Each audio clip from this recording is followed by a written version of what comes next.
name is Alana Sett, and today I will be partnering with the Santa Clara County Library District to explain the different ways to understand math concepts. First off, we have repeatedly doing practice problems. This recalls the information and can help improve your understanding of that topic and your memory.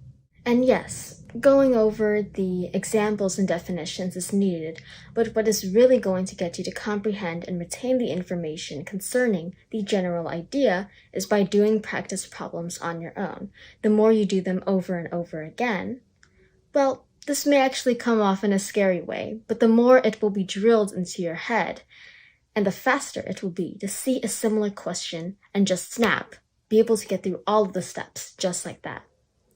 While you are doing those practice problems, it can also be helpful to repeat all of the steps you did aloud. This technique may not work for everyone, but it's worth a try. Back to how this method works, you can act as if you were teaching the topic to someone else by explaining step by step how you got to your final answer.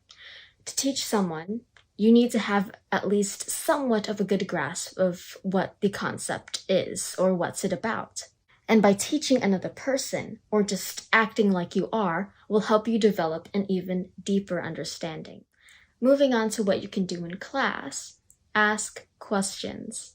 It may seem broad to say and make you think, I can do that. It's so easy. When it's really not. It can be extremely hard for people to ask for help or to even know how to ask the right questions.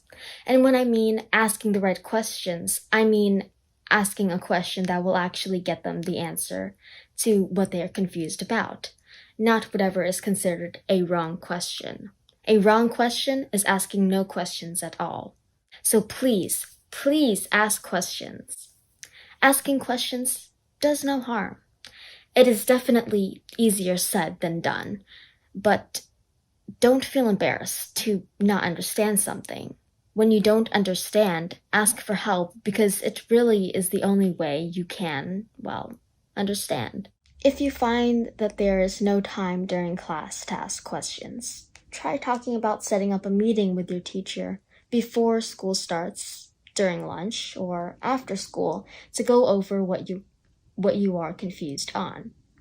If you see that no one else is doing the same or raising their hands for questions, don't mind them. Take the initiative and help yourself. No one will know if you need help if you don't ask for it. Please keep in mind that teachers are there to teach, not to read minds. And who knows, maybe someone else might want to ask the same question but are also embarrassed. Don't be the person waiting for someone else to ask the question. Be the person who asks. And this doesn't only apply to math. It applies everywhere. This final tip can also be applied to all of your classes. Pay close attention during class. When I mean paying attention during class, I do not mean writing every single word off of a presentation your teacher is showing at the time. If you have access to that slideshow, or if you can ask for it, that's perfect. Let's say you and other classmates are going through a worksheet as a group.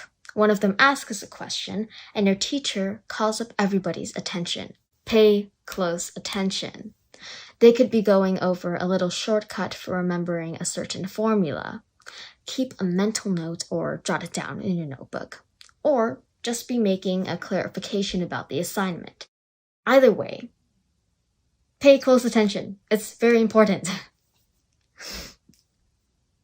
This goes back as to the reason why your access to whatever assignment or slideshow is important, especially when the slideshow consists of simplified explanations.